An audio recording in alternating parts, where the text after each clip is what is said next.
Hey everyone, Irix Guy here. I wanted to talk about Swiss watches. Now, if you're a beginner, maybe you have a watch, maybe you don't. You've probably been plagued with the question, well, what should I get? Because you look out there, there's so many different brands, there's so many different styles, and having been involved with Swiss watches for over, I'd say 15 or 20 years, I've learned a lot along the way. So I'm going to break it down in as simplistic of a fashion as I can and explain what to get and why to get it, being a beginner Swiss watch collector. So the first thing you're going to ask yourself is this a watch? Is this going to be my only watch? Do I plan to buy one? Maybe I want to add more in the future. Well, am I going to wear it in an office environment only? Do I want to swim with it? Those are some key questions to ask initially, because that'll heavily dictate which brand and which type of watch you're looking for. Now, for example, the first Swiss watch that I purchased was an Omega Seamaster, and this was many years ago, and I got it because it was waterproof, very highly water resistant. It's a dive watch. I think it can go down to, I don't have it in front of me right now, but I think 1,000 feet. Yeah, I think it is 1,000 feet. So, I mean, that's for snorkeling, for going in the pool. That's more than sufficient. It's never leaked on me. Super high quality watch. And it brings up another point. Like other Omegas, the Omega Seamaster Professional 300M that I got, it's what's referred to as a certified chronometer.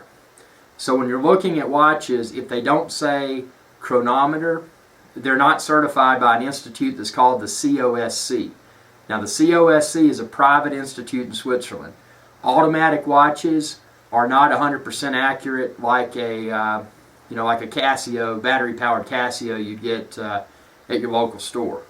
Automatic watches are usually within a few seconds of accuracy. Now COSC, when you get a piece that's COSC certified, it means that it's a chronometer, which means that it's been subjected to very strenuous testing to ensure that it's able to meet or exceed those COSC requirements. So that's a good thing to look for. If you're buying a high-end Swiss watch and it's chronometer, that's a good sign. Now there are some exceptions, and like this piece that I have right here that I'm currently wearing today is a Jaeger-LeCoultre, or maybe JJ-LeCoultre, I don't know how to pronounce it, but they are not COSC certified. What makes Jaeger-LeCoultre so nice is that they do 1,000 hours of their own testing. So this particular watch, it was subjected to 1,000 hours, not with the movement out of the watch, but 1,000 hours with the watch movement inside this watch, as it is here, as it was shipped to the authorized dealer, and as it went, and it went to my wrist. It was subjected to 1,000 hours of testing to ensure accuracy. Now you're talking about quality control. Jaeger-LeCoultre, or however you pronounce it, that doesn't matter, is among the most well-respected Swiss watch brands out there. And one thing about them is that they are, unlike Omega and Rolex, Breitling, and some of the other big brands that are somewhat mass-produced, they're not nearly. I think currently they may make about 35,000 watches a year, which is very limited production. So that's something that makes these Jaeger-LeCoultres very nice. Now, it brings up another good point. And I know we just talked about COSC certified versus non-COSC certified, like the Jaeger-LeCoultre that does their own 1,000 hours of master control testing. There are some Swiss brands that don't do any testing. I mean, they assemble their watches in-house, but they may be somewhat mass-produced. They may not subject their movements to any sort of formal testing. They may simply drop in a movement that was already created, and that's something else to look for. A lot of watch brands out there, even some of the higher-end Swiss watch brands, use what are referred to as ETA movements. Now, there's nothing wrong with an ETA movement. All that an ETA movement is a somewhat mass-produced movement. You're going to hear people that are really involved with watches, and this is stuff you'll learn along the way, but people that are heavily involved with Swiss watch collecting, they'll talk about in-house movement or manufacturer brand. Now what that's referring to, and Jaeger-LeCoultre is a good example of that, so is Rolex, they make their own movements in-house. So they're not taking an ETA movement and adding their own logo to it. They're not taking an ETA movement and customizing it a little bit to make it semi-in-house but not completely in-house. They're building that movement from ground up. So when you look at Jaeger and Rolex, those are two prime examples of manufacturer brands. They don't use other people's movements. They make their own movements in their own company.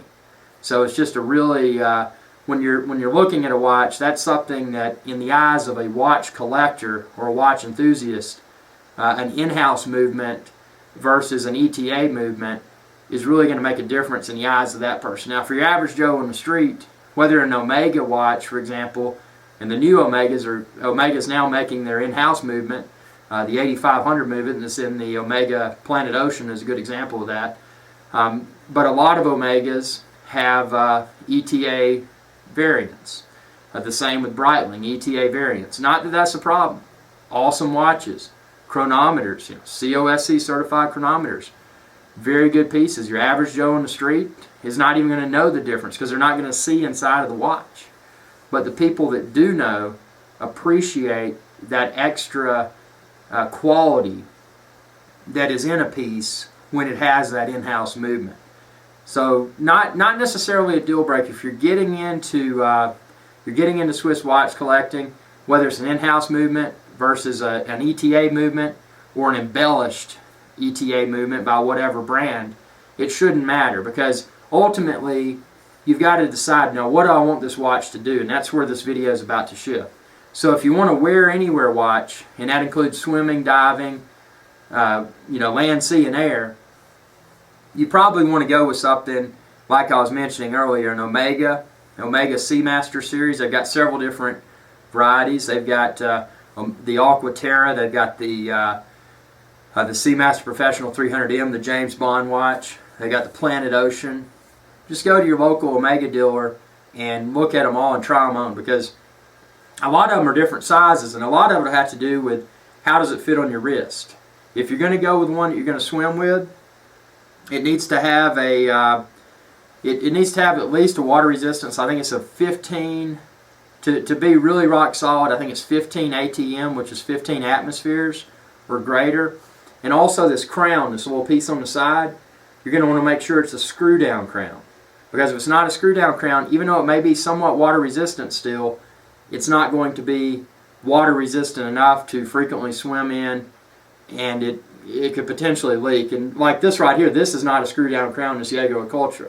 Even though it is a stainless bracelet, and it is rated for, I think this one's rated, it says on the back, this particular one is rated to 5 ATM. I would never swim in this. But if I was out in a rainstorm or accidentally fell in the pool, it'd probably be good enough to keep the water out. But again, this is not a dive watch. Stick with your Omega Seamaster series. Stick with your, if you want to go spend a little bit more, get a Rolex Submariner. Rolex Submariner is a very classic piece, very water resistant dive watch, great watch. Some other options would be your Breitling, let's see, what do they call it? Avenger Seawolf. Super high water resistance in that piece.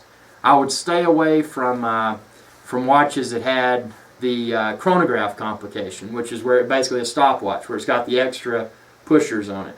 And the reason being is that those pushers, if depressed underwater, will likely let water in.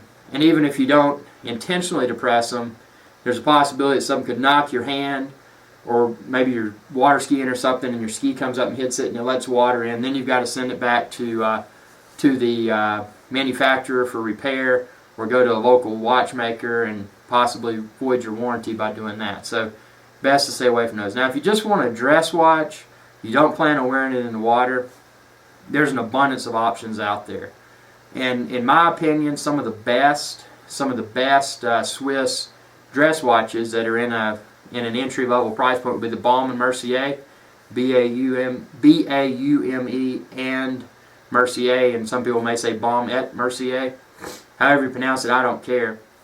They make some good pieces. Now most of them, and I'm not sure if all of them, but I'm quite confident that most of them are not chronometers, so they're not COSC certified. but they keep excellent time and they look really good. Looking for something a little bit higher end, not a water watch, but something that you can that you can wear that'll definitely command some respect among the watch crowd, but it's not crazy expensive, is a Jaeger-LeCoultre. Really good piece. Like I said, very. It's actually my favorite piece right now. I like the Jaeger-LeCoultre a lot. It's something that not everyone has, and that brings up another point. If you're getting into it, a lot of people get into it because they're like, oh, I've got, when they think of watch, they think of a few brands. They think of Rolex and Tag and Breitling and Omega. Rolex, Tag, Breitling, Omega. Those are pretty much the most common names. And Rolex, of course, obviously is the one that everybody thinks, oh, that's the best watch in the world, which it's really not. Rolex makes a great watch, and I've got their Oyster Perpetual No Date, and I've got it because I didn't want the one that said, oh, that's a Rolex, that kind of watch. I got it because it looks really good. It's rock solid. It's very water resistant. Even though I don't swim in it, it's very water resistant, and again, it has that in-house movement. But it's one of those things you can go whichever direction you want with this, and a lot of people, beginning people that are starting out with their watch collecting, they make the mistake and they only go for the brands that people will recognize or the watch style that people will recognize. And there's nothing wrong with that. The Rolex Submariner is a great watch, but if you go out and somebody's got the watch, they're probably wearing a Submariner. And I personally don't have anything against that, but it's just, there's so many of them out there. It is a great watch, but there's so many of them out there. In my opinion, if you're going to start out, get something a little more unique and not necessarily something that screams, hey, here's the watch I bought. Because it's not about that. It's about the passion of collecting and building the variety. And I try to not add multiple watches of the same brand. I try to keep it stretched out, because a lot of the times the watches from the same manufacturer are somewhat similar. And if you get different brands, it's also a positive, especially if you're collecting.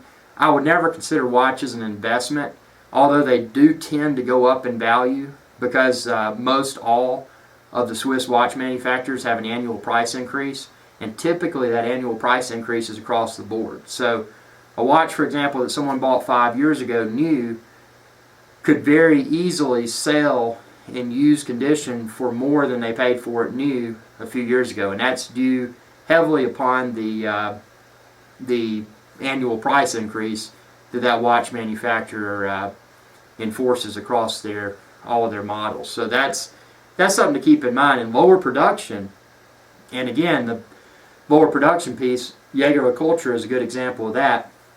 Something that also is a very well-known Swiss watch brand that makes their own movements and is a more limited production brand than, say, a Rolex. So these potentially wear them for a few years, and that's the thing. I don't always want to sell my watches, but if you get good stuff that should appreciate in value because of annual increase and limited production, it's a good thing, because if you want to trade out, say in 5 years or 6 years or whatever, you want to trade into a different piece, more than likely your existing piece, just like a car, and unlike a car, because cars depreciate rapidly, timepieces are different because they typically appreciate. So if you want to trade out in a few years and get into a different style or a different brand, it's easy to do that if you purchase quality Swiss brands. Now, if you purchase stuff that's all marketing hype, whatever the new Swiss watch brand may be, and everybody wants it, and it really has no,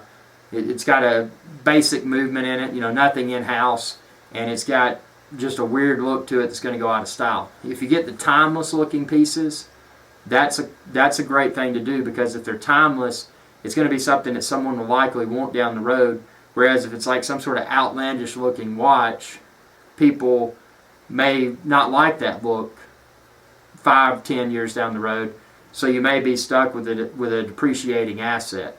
Whereas most watches, if you get the basic and timeless looking pieces from the big brands, you're likely, as I mentioned earlier, stuck with something that will likely sell in used condition for more than you purchased it for new. So keep this in mind. Again, I'm not an expert. It's just a hobby of mine, and I want to share this video with others, and I encourage your feedback. So if you have any questions, feel free to ping me. Feel free to check out my other videos too. I do this for fun. I've got a lot of hobbies, and this is just one that I've checked out on my own and have learned a lot more about watch collecting. And one site that I highly recommend, and it's not my site, but it's a site that is wonderful. It's Watch You Seek. WATCHU, just the letter U, Seek, SEEK.com. Go to watchyouseek.com, go to the forums, and you can really find some really fascinating posts about a wide array of Swiss watches. People break down the pros and cons of each and discuss various aspects of a watch. So it's a great place to go if you haven't gotten into Swiss watch collecting yet, or maybe you're already involved with Swiss watch collecting and you want to expand your collection. It's a great place to go and just see what's out there. And then also a good place to, well, really that's it. WatchYouSeek.com is pretty much the only thing that I use for that sort of stuff. But thanks for watching, and as always, feel free to share this video with others. And subscribe to my channel if you haven't already. It's youtube.com/IrixGuy. And, oh, and one thing, people are like, well, why does someone want to collect watches?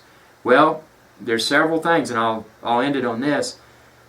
The possibility of the value of those pieces increasing, which they likely will if you get good stuff. Just the pleasure of owning it. Something that I personally do. I don't buy watches that I don't wear. I wear every watch that I purchase. It's just part of the pleasure of owning that. And it also exudes a sense of it, without saying a word, it says, you know, that person is successful or whatever, you know, based upon what they're wearing. You know, it makes a statement, and it's not something everybody does nowadays, because most people are like, well, why do I need a watch? I got my cell phone. Or why do I want to buy a watch that doesn't keep as good a time as a $5 Casio watch? Well, those types of people probably shouldn't collect watches anyway, because they don't understand it. But if you collect fine watches and you enjoy wearing them, you'll definitely get recognized, and that's a good thing. I mean, most people that are successful in life, that are involved in the professional workplace, they appreciate, you know, a fine watch, and that's if they collect watches and they see that you do, that's a great conversation starter to network with other professionals. You'd be amazed at how many people, if you wear a common watch such as like a Rolex, how many people say, "Oh man, is that a Rolex?" But if you wear a less common watch, such as a Jaeger Culture or a Patek Philippe or something like that, you'll get fewer comments or compliments. But when you do get those, it's people that are in the know and collect also, and they really appreciate the quality of the piece versus like, "Oh man, is that a Rolex?" So just some things to keep in, to take in, and appreciate you watching this video. And this is the end of the video. I know I said it was the end of the video earlier, but subscribe, youtube.com/IrixGuy. And y'all have a good day.